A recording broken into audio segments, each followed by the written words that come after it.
전국에 계신 수험생 여러분 반갑습니다. 슈펜 김지수입니다. 자, 오늘은 25강 정치 참여 주체와 관련해서 수업을 진행하도록 하겠습니다. 자, 저희 교재는 278페이지에 있는 내용입니다. 자, 그리고 통상 교재의 순서와는 약간 다르게 정치 참여와 관련해서는 데이비드 이스턴의 공공정책 결정 과정을 먼저 살펴보도록 하겠습니다. 자, 일단 데이비드 이스턴은 공공정책 결정 과정을 크게 투입과 산출로 구별을 하고 있습니다. 여기서 투입이라는 것은 국민이 국가에 대해서 무엇인가를 요구하고 있을 때 이걸 투입이라고 얘기를 하고요. 산출은 국가가 어떤 정책을 국민에게 제공하고 있을 때 산출이라고 이야기를 합니다. 그리고 환류라는 개념은 국가가 어떤 정책을 국민에게 제시한 이후 이 정책에 대한 평가와 평가 이후에 새로운 요구를 하는 것, 이것을 환류라고 이야기하고 있습니다. 그래서 어떤 사례를 봤을 때 주체가 국민이냐 아니면 국가냐를 가지고 투입과 산출을 구별해 주시면 좋겠습니다. 그리고 저희 공무원 쪽에서 데이비드 이스턴의 정책 결정 과정과 관련해서는 기출 문제가 많이 출제되고 있기 때문에 얘는 별표 2개를 해 주시면 좋겠습니다. 통상 우리가 정치 과정이라고 할 때 전근대에서는 정치 과정이라는 것 자체가 국가가 어떤 지배하고 명령하는 것이기 때문에 전근대 사회나 근대 사회에서는 투입은 원칙적으로 인정되지 않았습니다. 그리고 전근대 내지는 근대 사회에서는 산출 과정 위주로 정책, 국가의 정치 과정을 봤기 때문에 투입이 존재하지 않았다라는 거 잡아주시면 좋겠고요. 그 다음 현대가 오면서 투입과 산출이 함께 나타나고 있다라는 것까지 체크해 주시면 좋겠습니다. 그 다음 환류의 가장 대표적인 제도, 즉 어떤 정부 정책을 평가했을 때 이 정책이 타당하냐 타당하지 않느냐에 따라서 그 지배 세력을 선거에서 교체하기도 하기 때문에 선거가 환류의 가장 대표적인 제도다라는 거 잡아주셔야 되겠습니다. 그리고 정부가 정책을 결정하는 과정은 입법부, 행정부, 사법부, 즉 3권 분립을 기준으로 했을 때 3개의 국가 권력이 존재했는데 최근에는 행정부의 역할이 커지는 현상, 즉 행정국가화 현상이 나타나고 있다라는 거. 이 표현까지 잡아주시면 좋겠습니다. 자, 행정국가의 경우는 국회와 행정부가 대등한 관계에서 행정부의 역할이 커지는 거다. 그래서 행정부의 역할이 커진 행정국가화 현상은 의회제의 위기까지 될 수 있다라는 거, 이런 부분을 같이 정리해 주시면 좋겠습니다. 자, 그러면 정치 참여와 관련된 내용을 다시 한번 살펴보면은 일단 정치 참여는 국민주권주의에서 국민주권을 실현하는 방법이었고, 그 다음에 정부의 정책에 대한 정당성을 부여하면서 독재나 부정부패를 방지한다. 요 정도는 참고로 잡아주시면 되겠고요. 그다음 정치 참여하는 방법에서 개별적인 참여에 선거가 있고, 그 다음에 집단적인 참여에 정당이나 시민단체 내지는 이익집단을 통한 활동, 즉 단체 결성의 활동들이 있었다라는 것까지 잡아주시면 좋겠습니다.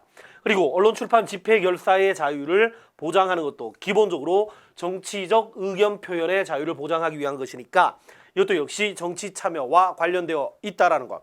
그리고 공청회와 청원, 그리고 주민감사 청구, 이런 내용들도 역시 정치 참여와 연관되어 있다. 물론 옴부즈맨이나 행정심판과 행정소송도 있다라는 거 잡아주시면 좋겠고요. 행정심판이나 행정소송은 뒤쪽에 행정법 파트에서 다시 한번 구체적으로 비교를 해 보겠습니다. 자, 그러면 세 번째 정치 참여 주체에 대해서 말씀을 드리도록 하겠습니다. 일단 정치 참여 주체는 저희 공무원 쪽에서 아주 많이 출제되는 테마니까 별표를 3개 해 주시면 좋겠습니다. 그리고 통상 정치 참여 주체에서는 정당과 이익집단 그리고 시민단체를 비교해야 되는데요. 자, 일단 정당과 이익집단, 시민단체를 구별할 때는 어떻게 구성되어 있으며 그들의 목적이 무엇인가라는 걸 가지고 잡아주시면 좋겠습니다. 일단 정당이라는 건 정치적 견해가 같은 사람들의 모임입니다. 예를 들어 볼게요. 어떤 사람은 보수를 추구하고 있고 어떤 사람들은 진보를 추구하고 있다면 보수는 보수끼리 진보는 진보끼리 모여 있을 때 정당이라고 정치적 견해가 같은 사람이라고 얘기할 수 있겠습니다. 그리고 그들이 추구하고 있는 목적은 정권 획득이 되고요. 우리가 통상 정권 획득이라는 말은 행정부를 구성하는 것 이렇게 정리해 주시면 좋겠습니다. 자, 그리고 행정부의 구성이라는 건 대통령제에서는 대통령을 당선시키는 것이다. 이렇게 잡아주시면 좋겠고요. 의원 내각제에서는 총리나 수상을 배출하는 것 이렇게 정리해 주시면 좋겠습니다. 그래서 통상 정권 획득은 여당 행정부를 구성하는 것이다. 이렇게 정리해 주시면 좋겠습니다. 자, 계속 한번 보시겠습니다. 정당의 경우는 추구하는 이익이 공익이라는 점이 이익 집단과 구별이 됩니다. 그럼 여기서 우리가 공익과 사익을 얘기할 때는 이들이 추구하고 있는 이익이 사회의 대다수나 사회의 많은 사람들과 관련되어 있을 때와 그 다음에 사회의 일부와 관련되어 있을 때를 가지고 비교할 수 있겠습니다. 통상 사회의 대다수와 관련된 이익을 공익이라고 이야기하고 특정 집단 내지는 일부와 관련되어 있는 이익을 사익 내지는 특수이익이라고 합니다. 근데 정당의 경우는 대다수와 관련된 공익을 추구한다라는 점이 이익 집단과 구별되고요. 그 다음 정치적 책임 많이 물어보는 테마이니까 별표를 쳐주시기 바랍니다. 자, 정치적 책임이라는 개념은 이렇게 정리해 주시면 좋겠습니다. 자신의 정당의 이름을 가지고 선거에 참여하는가. 그래서 국민들의 지지라든가 아니면 비판을 받을 때 정치적 책임이 있다고 하고요. 정당, 이익집단, 시민단체 중에서 정당만이 정치적 책임을 진다라고 해서 이익집단과 시민단체와 구별이 되겠습니다. 다음 정당이 관심을 가지고 있는 분야는 기본적으로 넓다라고 얘기를 하는데 자, 국민들의 지지나 동의를 얻기 위해서는 국민들이 원하는 분야에 대해서도 정당이 어떤 일정한 관심을 가져야 하기 때문에 정당의 관심 분야는 넓다라고 정리될 수 있겠습니다. 그리고 그들이 추구하고 있는 정책은 기본적으로 장기다라는 점을 이익집단과 비교해 주시면 좋겠습니다. 그러나 이익집단은 특수이익을 가지는 사람이 특수이익의 실현을 목적으로 만든 단체를 이익집단이라고 합니다. 좀 전에 말씀드렸다시피 사회의 대다수와 관련되어 있지 않고 사회의 일부와 관련되어 있을 때 이러한 이익을 특수이익이라고 합니다. 그래서 기본적으로 이익집단이 추구하고 있는 특수이익은 사익에 해당하고 정치적 책임을 지지 않는다라는 거 확인해 주시면 좋겠습니다. 그 다음 이들의 관심 분야는 자신들의 이익과 관련되어 있는 분야만을 관심을 가지기 때문에 기본적으로 관심의 분야는 좁고 이들이 추구하고 있는 정책은 특수이익과 관련된 단기적 이익이다라는 것까지 정리해 주시면 좋겠습니다. 그다음 이익집단을 다른 말로 압력단체라고 이야기를 하는데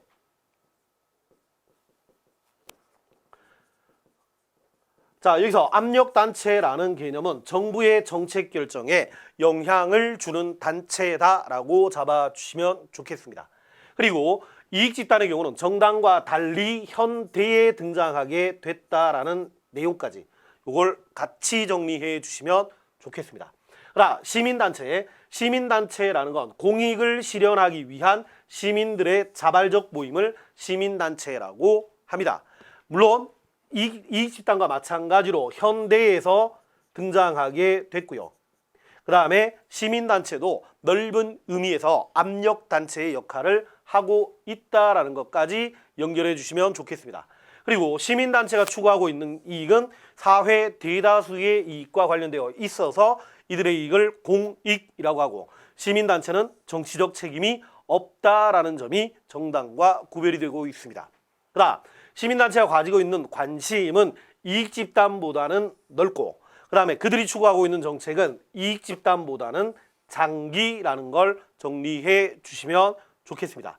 통상 정당이 제 역할을 하지 못할 때, 즉 근대에서는 정당 중심으로 움직였는데 정당이 제 역할을 하지 못할 때 등장했던 게 이익집단과 시민단체가 있다라는 것까지 확인해 주시면 좋겠고요.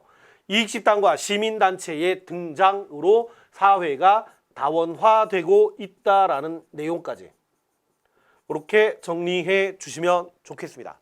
그리고 정치적 책임과 관련해서 학생들의 질문을 가장 많이 받았는데요. 자, 통상 우리가 정당은 정치적 책임이 있는데 이익집단이나 시민단체는 정치적 책임이 없다라고 합니다. 자, 이 부분에서 학생들이 많이 힘들어했던 부분이 뭐냐면 예를 들어서 의사회라든가 전형적인 이익집단입니다. 그 다음에 시민단체, 경제정의실천, 시민연합 같은 경실련이라든가 아니면 의사회 출신의 국회의원 후보가 출마하기는 합니다. 그 점을 정당의 정치적 책임과 혼돈을 하시는 분들이 많은데요. 자, 기본적으로 우리가 선거를 할 때는 어떤 특정 정당, 예를 들어서 한나라당, 새누리당과 더민주당 내지는 정의당이라는 이름으로 후보자를 선택합니다. 물론 그 정당의 후보자들이 시민단체나 이익집단의 출신들은 있지만 시민단체 이름이나 이익집단의 이름으로 선거에 참여하지는 않기 때문에 이들은 기본적으로 정치적 책임이 없다라고 정리를 해 주셔야 됩니다. 그리고 이익집단이냐 어떤 사례를 봤을 때 이게 이익집단이냐 시민단체냐를 구별하는 방법은 그들이 추구하고 있는 활동이 사회 대다수와 관련이 되어 있는지 아니면 사회의 일부와 관련이 되어 있는지를 가지고 구별을 해 주시면 좋겠습니다. 자, 연습 문제를 하나 가지고 왔는데요. 근로소득세 환급운동이라든가 교통분담금 환급운동, 그다음 휴면예금 찾아주기 이런 내용들이 이런 내용들을 주장하고 있는 그들만이 혜택을 누리는 것은 아닙니다. 비록 주장은 특정 단체들이 주장하고 있지만 이런 운동의 결과로 누리는 혜택은 사회 대다수와 관련되어 있기 때문에 이런 활동을 하는 정치 참여 주체는 시민단체구나라고 정리해 주셔야 합니다. 우리가 통상 시민단체가 주장하는 것은 공익과 관련된 활동이니까 이게 대다수와 관련되어 있는지를 가지고 정리해 주시면 좋겠습니다. 그리고 이익집단과 관련해서는 이익집단의 종류와 관련해서 몇 가지만 정리를 하고 마무리를 하도록 하겠습니다. 통상 이익집단은 직업별로 모여 있다라고 정리해 주시면 훨씬 문제를 빨리 풀 수 있을 것 같은데요. 이익집단의 가장 대표적인 경우 의사회 내지는 약사회, 그 다음에 변호사회 같은 단체와 최근에 가장 많이 물어보고 있는 내용이 노동조합도 이익집단에 해당한다라는 것까지 연결해서 정리해 주시면 좋겠습니다. 그래서 이익집단의 주장 내용들은 자기 직업과 관련된 내용, 특수이익을 주장하다 보니까 공익과 충돌할 수 있다는 거 같이 정리해 주시면 좋겠습니다. 자, 그리고 정당과 관련해서는 몇 가지를 추가로 정리했으면 합니다. 통상 우리가 정당 제도를 분류를 할 때 가장 일반적인 분류가 일당제냐 아니면 복수정당제냐라고 분류를 하고 있습니다. 우리가 일당제와 복수정당제를 나누는 방법은 평화적인 정권교체,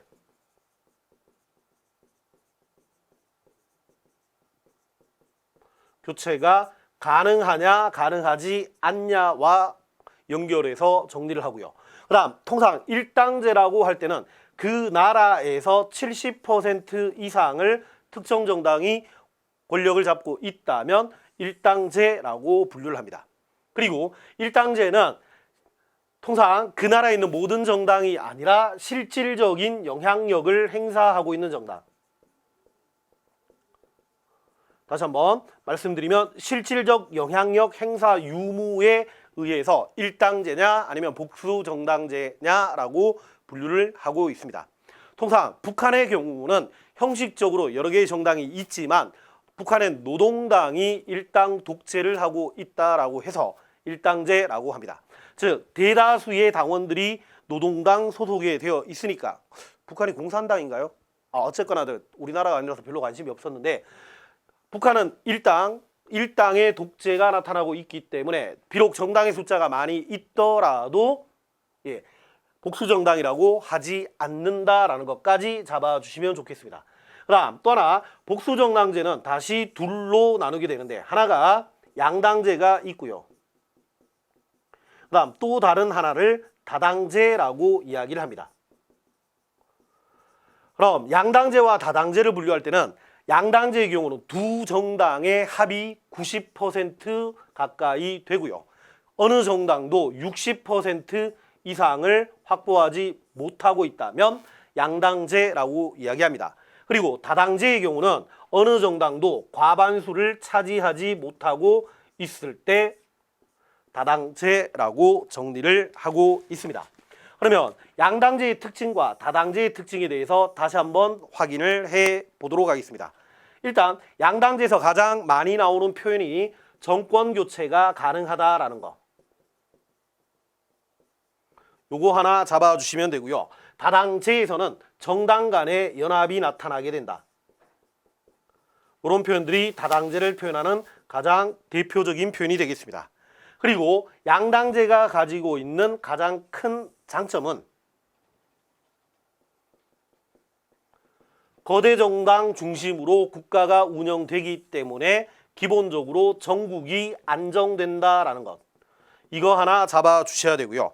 그 다음에 특정 정당이 주도권을 잡으면서 국정을 운영하니까 정책에 일관성이 있다라는 것. 이것도 연결해 주시면 좋겠습니다. 그리고 거대 정당 중심의 두 정당으로 운영되니까 정당 간의 비교가 쉽다. 이런 특징을 가지고 있습니다. 그에 반해서 거대 정당 중심으로 운영되기 때문에 국민의 다양한 의견의 반영은 어렵다.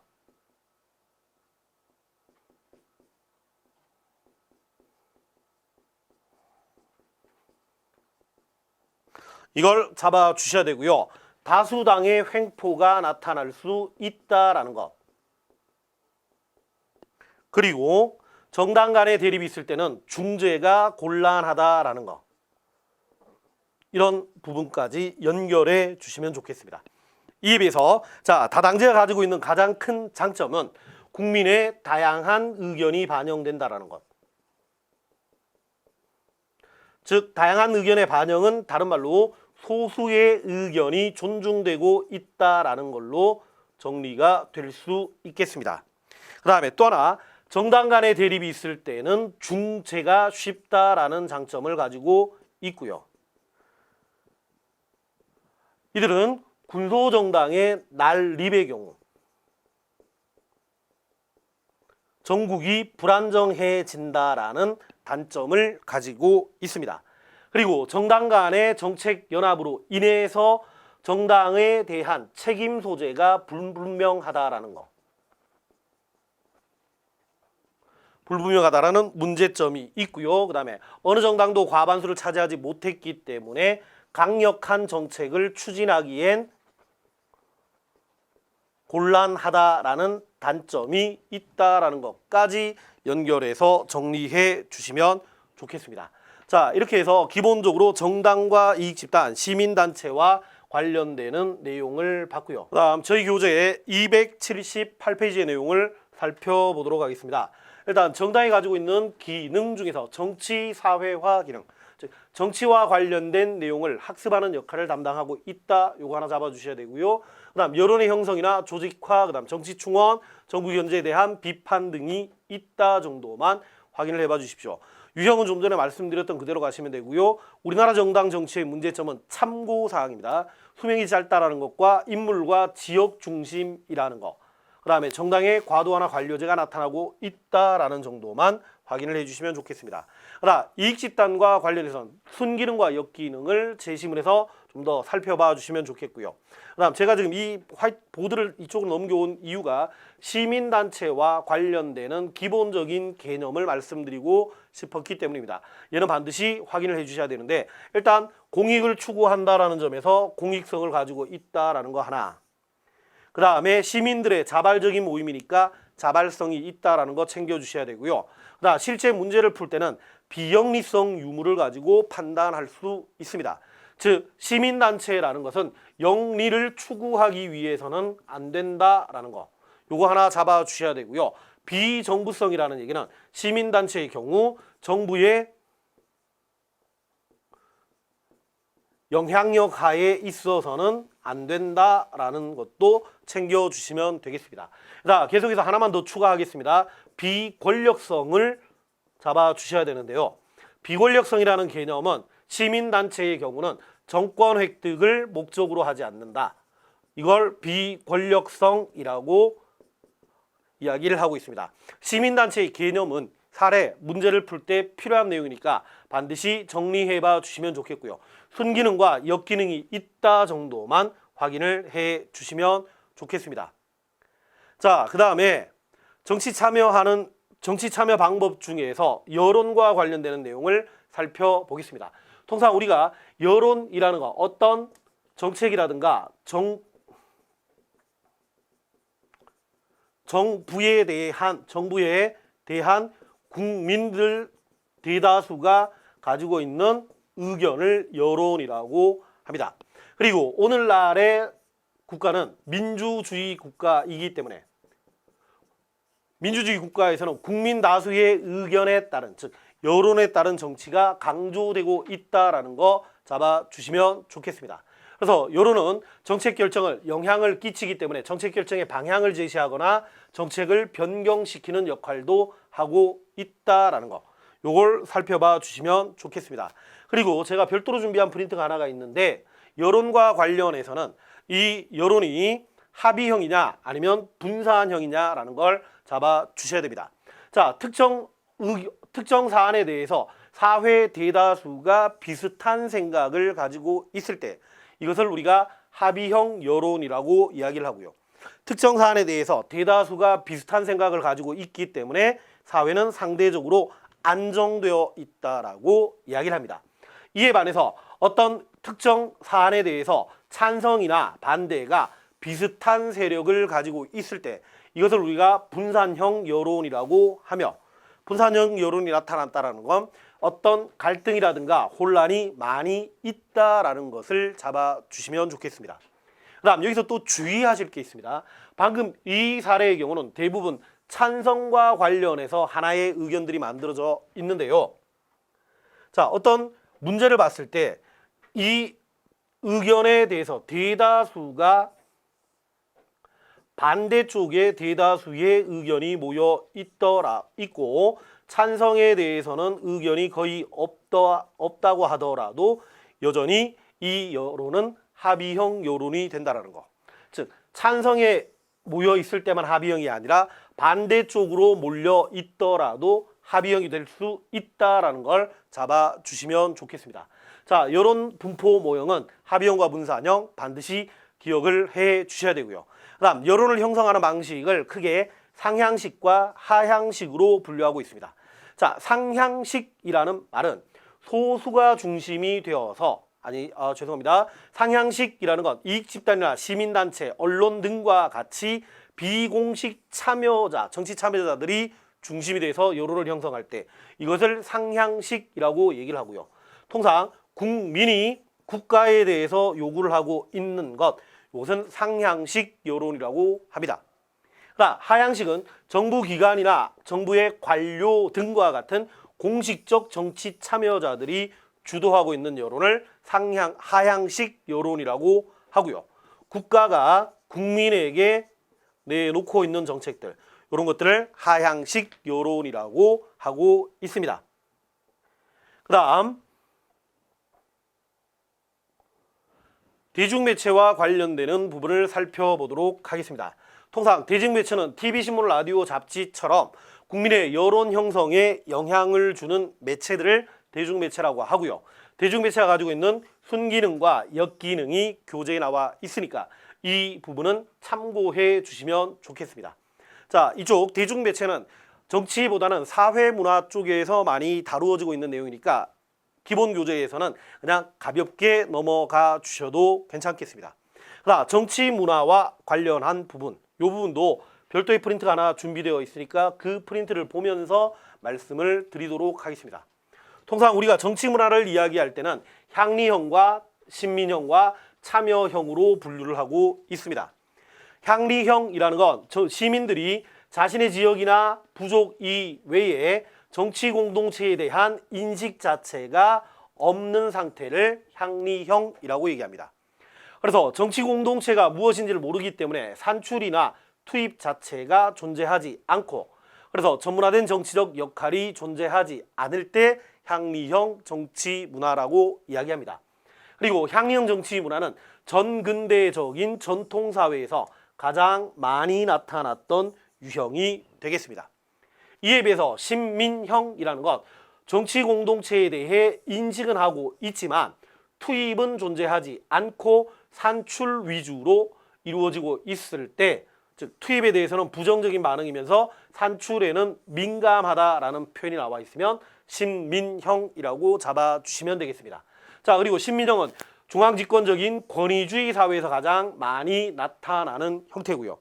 정치 문화 중에서 가장 바람직한 형태인 참여형 정치 문화는 정치 공동체에 대해서도 인식을 하고 있고, 그 다음에 투입도 명확하게 있으면서 산출도 함께 존재하고 있다면 이런 형태를 참여형 정치 문화라고 이야기를 합니다. 그리고 참여형 정치 문화는 민주사회에서 가장 많이 나타나는 정치 유형이 되겠습니다. 그리고 지금 준비해온 이 표가 저희 2013년 국가직에서 출제됐던 내용인데, 그때는 이 밑에 있는 내용을 지우면서 어떤 유형의 국가인가, 이렇게 문제가 출제가 됐었습니다. 일단 향리형이 가장 많을 때는 봉건사회라는 거 잡아주셔야 되고요. 그 다음에 가장 많은 신민형을 가지고 권위주의 국가, 참여형이 많은 민주주의 국가라는 거까지 정확하게 비교를 해 두셔야 됩니다. 그래서 정치 성향에 따른 분류를 셋, 특히 가장 많은 거 가지고 잡아주시면 좋겠고요. 그 다음에 정치적 의견의 동질성에 따라서 합의적 정치 문화와, 즉 대다수가 중도나 중도 주변에 몰려 있을 때는 합의적 정치 문화가 된다라고 얘기하고요. 극좌나 극우로 많이 분산되어 있을 때는 다극적 정치 문화가 된다라는 것까지 정리해 주시면 좋겠습니다. 자, 그러면 다시 기본 교재로 돌아가시면 방금 말씀드렸던 향리형과 참여형과 신민형을 이렇게 살펴봐 주시고요. 기본 교재에 있는 대륙법과 영미법의 문화라고 나와 있는 것은 그냥 한번 읽고 넘어가 주시면 좋겠습니다. 통상 대륙법계 문화가 성문법주의고 영미법계가 불문법주의다. 하지만 정치 문화와 관련해서는 잘 출제가 되지 않는 내용이니까 마지막 파이널 정리하실 때는 생략하셔도 좋을 것 같습니다. 물론 그 밑에 있는 법 문화에 대해서도 역시 마찬가지로 정리해 주시면 좋겠습니다. 자, 오늘은 내용이 좀 그렇게 복잡하지 않으니까 정당과 이익집단, 시민단체 위주로 정치 문화를 정확하게 정치 참여 주체를 정확하게 잡아 주셔야 되고요.